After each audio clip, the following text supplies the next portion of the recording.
கோவை விளாங்குறிச்சியில் பாதாள சாக்கடை பணிகள் முடிந்து ஓராண்டாகியும் சாலையை சீரமைக்காததால் பொதுமக்கள் அவதியடைந்து வருகின்றனர். இதுகுறித்த கூடுதல் தகவல்களை செய்தியாளர் சுரேஷ்குமார் வழங்க கேட்கலாம். சுரேஷ்குமார், மேற்கண்ட செய்தி குறித்து விரிவான தகவலை பகிருங்கள். வணக்கம் பராசக்தி. நாம் இருக்கக்கூடிய இந்த விளாங்குறிச்சி சாலை வழியாக எனக்கு பின்புறம் நேராக சென்றால் 6 கிலோமீட்டரில் சேரன் மாநகர் போகலாம். அதே போல் இந்த புறம் சென்றால் அவினாசி சாலையை அடையலாம். இந்த பகுதி அதிகப்படியான தொழிற்சாலைகள், கல்வி நிறுவனங்கள் மற்றும் ஐடி நிறுவன ஊழியர்கள் அதிகம் தங்கக்கூடிய ஒரு இடமாக இருக்கிறது.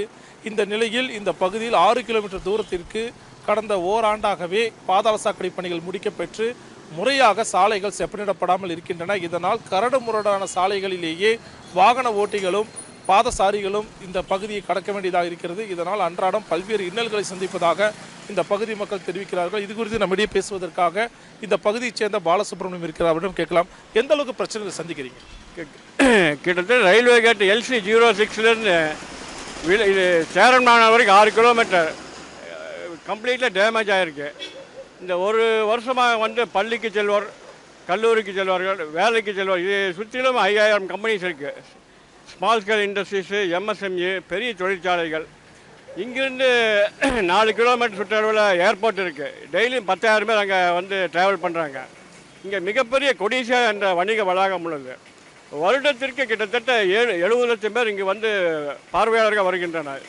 இதற்கு அருகிலேயே அரவிந்த் ஐ ஆஸ்பத்திரி உள்ளது. இங்கு ஏராளமான கண் நோயாளிகள் தினமும் இங்கு வருகை புரிகின்றனர். இங்கு இந்த 10 கிலோமீட்டர் சுற்றளவில் கிட்டத்தட்ட 60க்கும் மேற்பட்ட கல்லூரிகள், 100க்கும் மேற்பட்ட கல்வி நிறுவனங்கள் மற்றும் 100க்கும் மேற்பட்ட பள்ளிகள் எல்லாம் இங்கு உள்ளன. எனவே இதன் வழியாகத்தான் அதிக வாகனங்கள், இருசக்கர வாகனங்கள் மற்றும் கார்கள், பஸ்ஸுகள் எல்லாம் இது வழியாக தான் செல்கின்றன. மேலும் சமீப காலத்தில் கொரோனாவுக்கு பிறகு 7 பஸ்கள் இங்கு குறைத்து விட்டார்கள். சமீபத்தில் நாங்கள் டிரான்ஸ்போர்ட் செக்ரட்டரி, அதாவது போக்குவரத்து செயலாளர் அவர்களுக்கு ஒரு கடிதம் அனுப்பியிருந்தோம். அதில் அவங்களுக்கு கிடைத்த பதில் என்னவென்றால், நமக்கு இங்கே ரோடு சரியில்லாதனால பஸ்ஸு போக்குவரத்து மிகவும் தாமதப்படுத்தி வருகின்றன. மேலும் பொது மேலாளர், தமிழ்நாடு போக்குவரத்து கழகம் இங்கே கோவை மாவட்டத்துக்கு நாங்கள் 2 மாதத்துக்கு முன்னால் கிடைக்கப்பட்ட தகவல் உரிமை சட்டத்தின் பேரில் கிடைக்கப்பட்ட மனுவில் அவர்கள் கூறியதாவது, சாலை புனரமைப்பு மற்றும் சாலை பழுதாக உள்ளதனால் நாங்கள் வாகனம் மீண்டும் இயக்குவதற்கு தயக்கமாக உள்ளது என்று அவர்கள் கூறியுள்ளனர். அதனால் பொதுமக்கள் மிகுந்த சிரமமாக உள்ளது.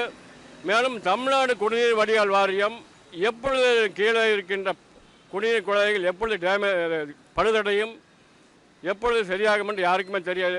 சாலை போடுவார்கள், 2 நாட்கள் கழித்து மிகவும் அது பழுதடைந்துவிடும். எனவே இதற்கு ஒரு விஞ்ஞானபூர்வமாக பொறியாளர் மற்றும் கோவை கிழக்கு மண்டல பணியாளர்கள் இதற்கு ஒரு தீர்வு காண வேண்டும் என்று கேட்டுக்கொள்கிறோம். இந்த பகுதியில் வழக்கமாக 7 பேருந்துகள் இயக்கப்பட்டு வந்தன. இந்த சாலைகள் மோசமாக இருப்பதால் அந்த பேருந்துகள் எண்ணிக்கையும் வெகுவாக குறைச்சிருக்காங்க. இதனால் அன்றாடம் வேலைக்கு செல்லக்கூடியவர்கள், கல்வி நிறுவனங்களுக்கு செல்லக்கூடியவர்கள் வெகுவாக பாதிக்கப்பட்டிருக்காங்க. அதே போல் வாகனங்களும் கடுமையாக பழுதடைவதாகவும் பொதுமக்கள் சொல்கிறாங்க. மெயினாக பெண்கள் வாகனங்களை இயக்குவதற்கு மிகவும் சிரமமாக இந்த ரோடு இருக்குது. குழந்தைகளோட பள்ளிக்கு அழைச்சிட்டு போயிட்டு வர்றக்கும் மிகவும் சிரமமாக இருக்குது. அவர்களுக்கு ஒரு பாதுகாப்பற்ற சூழல் நிலவுகிறது. ஓராண்டாகியும் சரி செய்யப்படாத இந்த சாலைகளை இனியாவது அதிகாரிகள் முறையாக விஞ்ஞான ரீதியாக தீர்வை கண்டறிந்து சரி செய்ய வேண்டும் என்ற கோரிக்கையை முன்வைக்கிறாங்க. பராசக்தி. இந்த பண்டிகை நாட்களை முன்னிட்டு வில்லா மனைகளை முன்பதிவு செய்து ஸ்டாம்ப் டியூட்டியில் 50% வரை தள்ளுபடி பெறுங்கள். Premium villa plots across Tamil Nadu from 4.5 lakhs to 3 crores. Bondayar G Square. For details call 8939750009.